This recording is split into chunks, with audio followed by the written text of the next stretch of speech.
Sessions are the great way to carry data from one page to another. When you give credentials at any website, such as your login details, emails, and passwords, then that website use session to take your email and password and send it to database, where the database validate those email and password and send it back to you in form of error or success. So in this project we will use sessions for the communication of data, and we will show our error message and success message by using session. So here I showed you this error message. Now we will define one mechanism to show these errors in more efficient way. So I will create one new file with the name of sessions.php, and this file will be inside my includes folder. Now starting this file with the PHP scope. So first of all we have to start our session, and we can start our session by this function session underscore start. So now we started our session. Now we can define success message and error message function. So first I will start with error message. So I will have this function with the name of error message, and inside this function we will check whether our error session is set or not. So I will say if this error message, so in order to make this error message as a session, I have to put super global of session around this error. So let me make this one as an error message. So I will say that if this error message of session is set, so I can put it here. If this session of error message is set, means if you find this error message, then you should show this error message. So I will have one variable with the name of output that will have one string. Let's put it in form of our div. So that div will have bootstrap class of alert,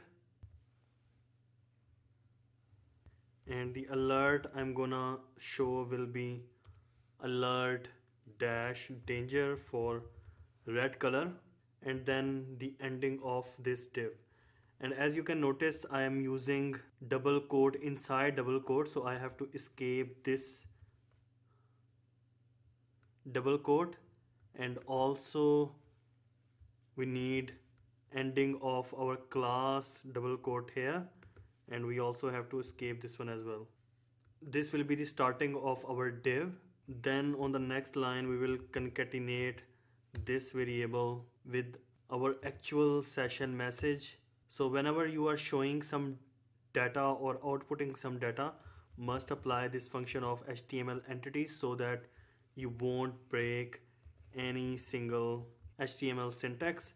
So we will show that error message here, and then we will concatenate it with the ending of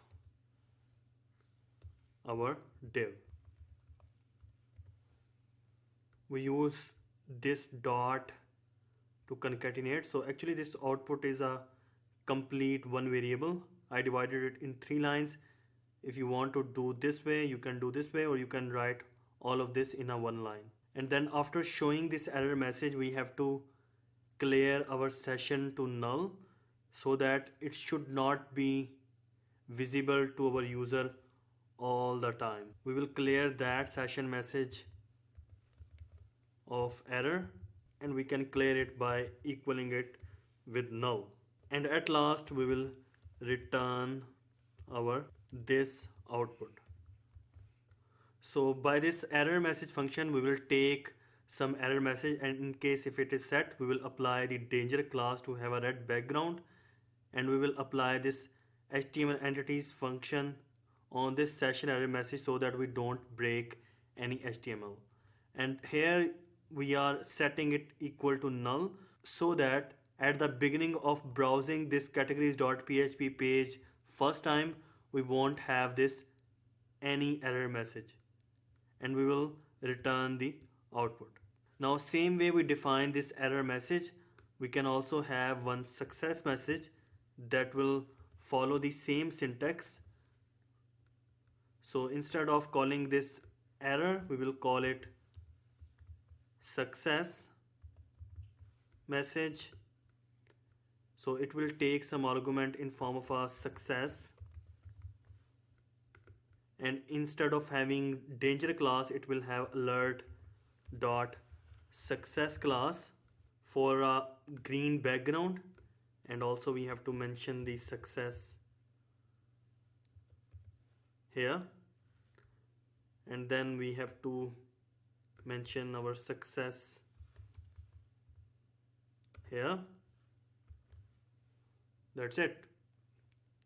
So now we created this sessions.php file. Now we can simply include this sessions.php file here. So I can require this file of sessions.php. So we have this simple one validation check. If this field of category is submitted without putting anything, we will show this error message that will go to this sessions file and bring this error message of alert danger and show us that message. And then by using this redirect function of this functions.php file, we will simply redirect our user to the same page of categories.php. Now let's test this simple validation check. So in order to check this PHP, we have to refresh this page to load the PHP. So if I, before typing anything, if I click on this publish button, you can see there is nothing happening here.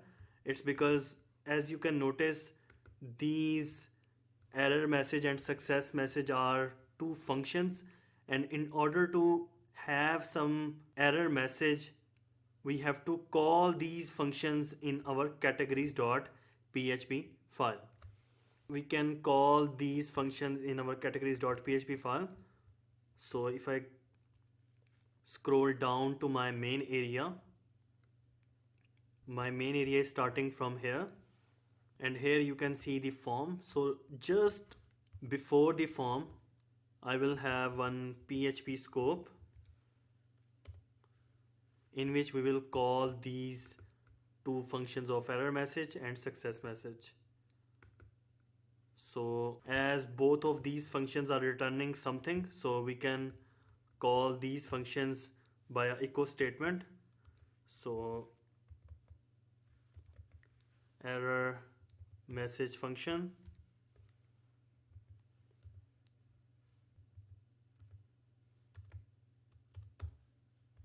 our success message function. Now saving this one, if I refresh my page to bring the PHP, so if I click on this publish button now, you can see nothing is happening, which means this button is not working. So we have to look on this button. So back to my data, we have to go to this button. You can see that this button is here on line 105. It has the name of submit, but its type is button. So in order to make this one work, its type should be submit. So saving this one. Now if I refresh my page to bring all the HTML and PHP, and before entering anything here, if I click on this publish button, now you can see this error message with the alert danger background. And in case if I add something here, click on publish, I don't have any error message. And also let me show you. If I change this session error message to success message, I will have the green background. So refreshing the page, if I click on this publish, you can see nothing is happening. So we have to make sure that this success message is also correct. So this one has spelling of SUCCESS. So super global of session here, SU single C. So I have to mention double C, sorry about that. Now here you can see this one got double C double S, double C double S. So now if I refresh my page, you can see this green message here. So as this one would be error message, so I'm gonna change it back to error message. So if I refresh my page now, click on this publish button, you can see this red message, all fields must be filled out. And one more thing before ending this lecture, you can notice on line 9 in sessions.php file, I made it to be null. So if I comment this line and just bring this categories.php page and click publish, you can see this message. And if I refresh my page, you will still see this red error message, although I refreshed my page. So that's why I added this line 9 so that whenever we see some error message, it won't be visible after a next page refresh. So that's the purpose of adding this error message to null after showing the error. And one last thing, make sure you call these functions here inside your file here. Otherwise, you won't be able to see these error message. In the previous CMS course, I have been getting so many questions about this problem that I'm not able to see my error message or success message. It was just because of not calling these functions which you defined in sessions.php file.